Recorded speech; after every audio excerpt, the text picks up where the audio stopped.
الحمد مفتاحا لذكره وسببا للمزيد من فضله ودليلا على آلائه وعظمته،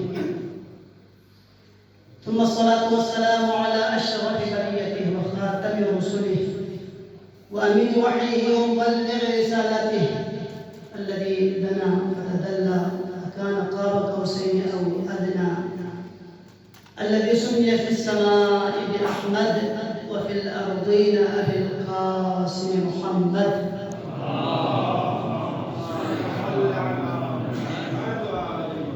وعلى آله الطيبين الطاهرين سيما بقية الله في الأرضين، روحي وأرواح العالمين لتراب مقدمه الفداء. أما بعد، قال الله عز وجل في كتابه المحكم وقوله المتقن وهو أصدق القائلين: بسم الله الرحمن الرحيم، إنا أعطيناك الكوثر فصل لربك وانحر إن شانئك هو الأبتر. صدق الله العلي العظيم. صلوا على محمد وآل محمد.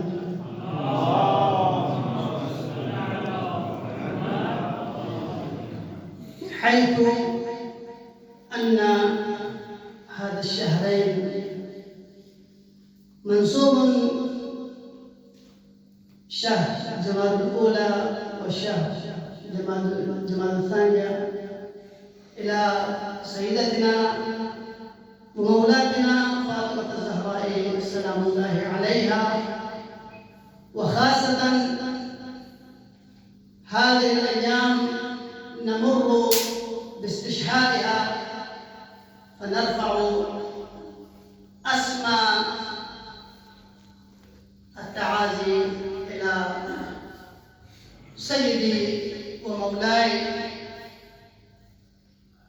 صاحب العصر والزمان عجل الله تعالى فرجه الشريف، وإلى أبيها الرسول الأعظم، وإلى بعلها أمير المؤمنين عليه آلاف التحية والثناء، وإلى المراجع العظام، وإلى سماحتكم والأمة الإسلامية جمعاء.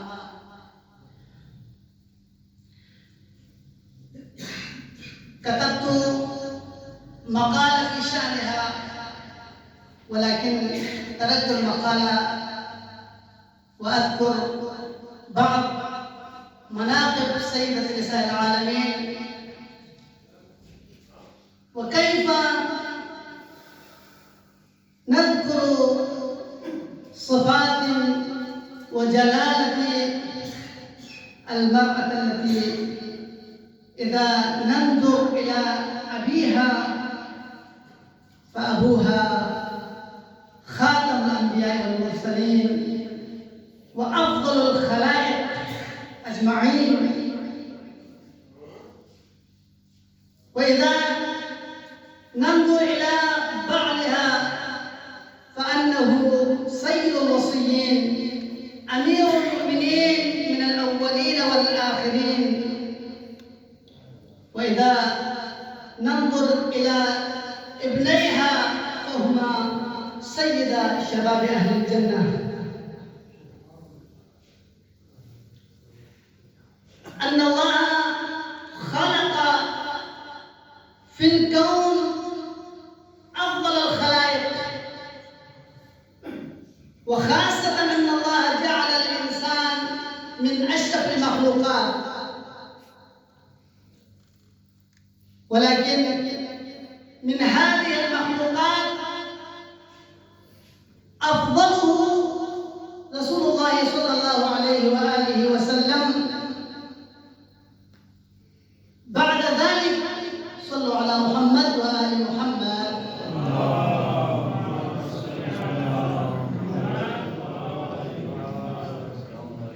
ثانيا غفر الله لكم.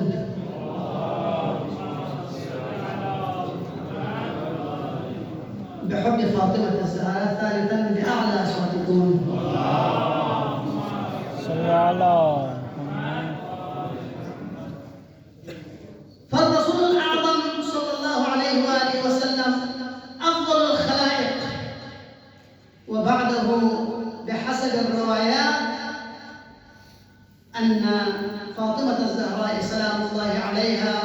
وأمير المؤمنين عليه السلام سوى في فضلهم، كما قال في حديث قدسي: يا محمد، صلوا على محمد وآل محمد،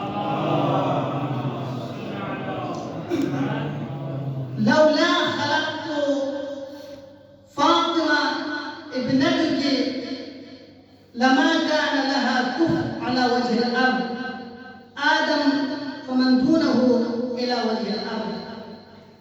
وكذلك إمامنا الإمام جعفر الصادق عليه آلاف التحية والثناء يقول: لولا خلق الله أمير المؤمنين لما كان لفاطمة كفء.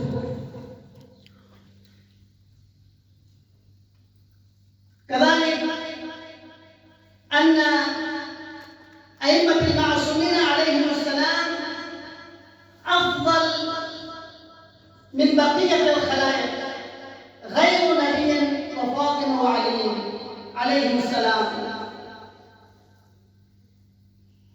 كذلك كما أن الله قال: تلك الرسل فضلنا بعضهم على بعض، كما يوجد فضيلة لبعض الأنبياء على البعض، توجد الفضيلة للأئمة المعصومين عليهم السلام بعدما ذكر سيد الشهداء أبا عبد الله الحسين عليه السلام أفضل من بقية الأئمة المعصومين عليهم السلام.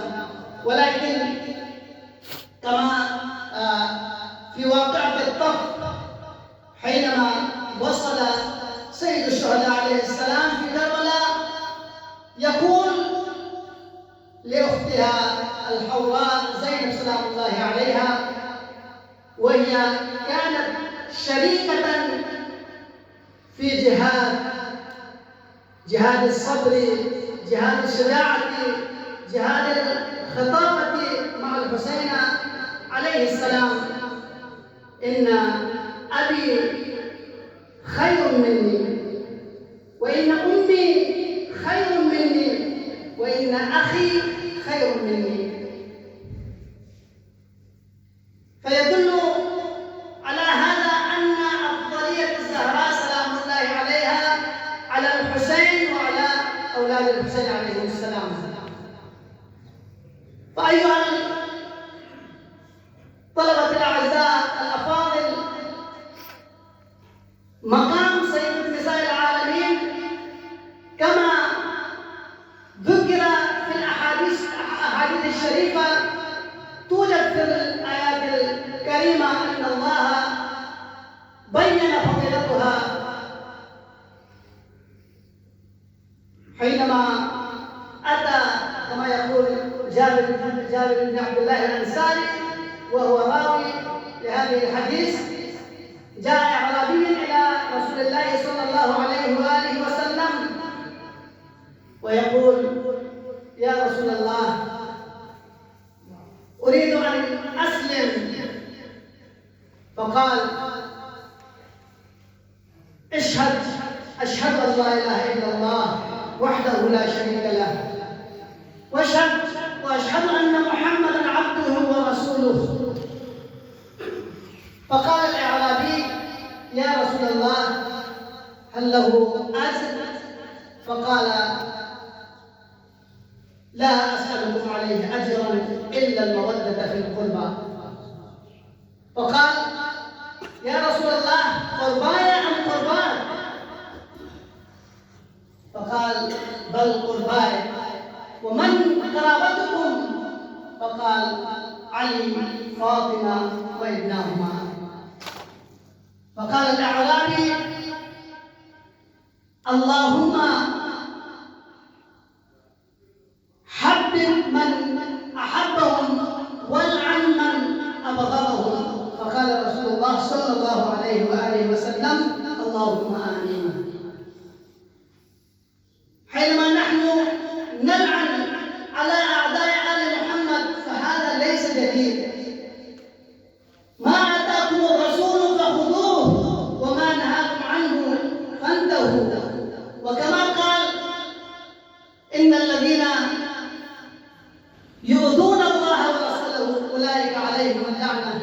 في الدنيا والآخرة وأعد لهم عذابا مهينا. فهذه سنة الله، هذه اللعنة سنة رسول الله. الذين أبغض لآل محمد عليهم اللعنة إلى يوم القيامة.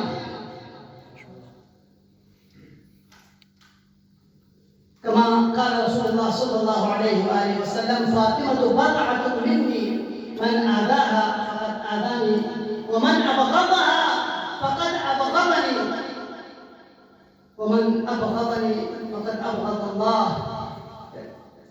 رضاها رضا الله، وسخطها سخط الله. كيف لها عظيمة أن الميزان ومعيار رضا الله وغضبه هي حب الزهراء وأولاده عليهم السلام. ليست رواية واحدة، اثنين، ثلاثة، حتى ذكر الرواة خاصة من أهل السنة والجماعة في فضل وشأن فضيلة الزهراء سلام الله عليها.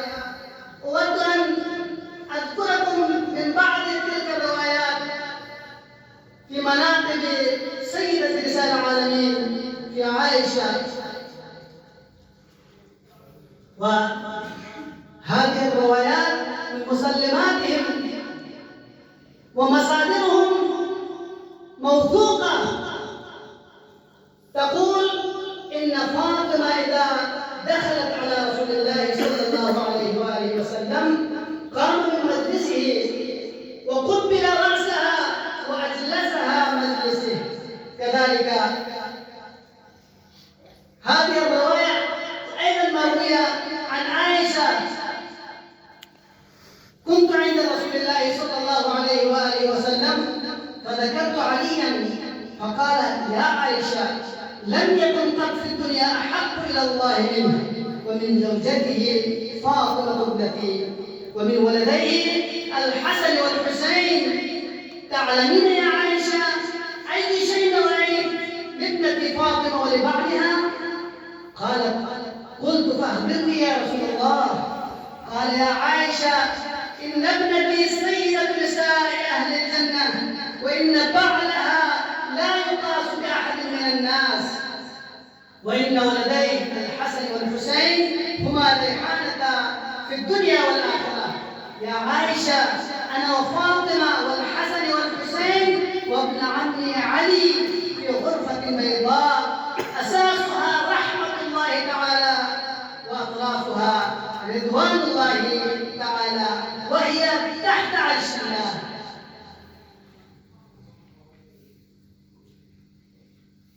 كما تعلمون أن الفضل ما فضل به الأعداء، وهي هذه الروايات تبين مكانتها العظيمة والجليلة لسيدة نساء العالمين، حوراء نسية، فليس من السهل أن يرضى الله لرضاها ويغضب لغضبها إلا لأنها جسدت كمال الخلافة في الأرض المجعولة من قبل الله تبارك وتعالى، حيث قال: إذ قال ربك للملائكة إني جاعل في الأرض خليفة. كيف لا وهي ابنة أشرف الخلق على وجه الأرض من الأولين والآخرين، وخريجة من مدرسة قال في صفاتها: إنك لعلى خلق عظيم، من مدرسة رسول الله صلى الله عليه وآله وسلم، من مدرسة صاحب الخلق العظيم، من مدرسة الذي بنى الله الكون وما فيها لأجله. لولاك لما خلقت الأفلاك، ولولا علي لما خلقت، ولولا فاطمة لما خلقتكما.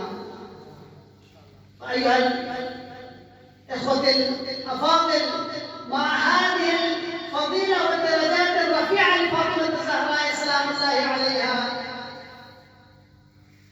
الذي حبه ومحبته حبها ومحبتها ومودتها عن الرسالة، ماذا فعل الأعداء بعد استشهاد رسول الله صلى الله عليه وآله وسلم؟ أتوا إلى بيتها وأضرموا النار على بابها وسقطت جنينها وكسرت ضلعها، فيا لها من مصيبة، وإنا لله وإنا إليه راجعون. وسيعلم الذين ظلموا أي منقلب ينقلبون. والسلام عليكم.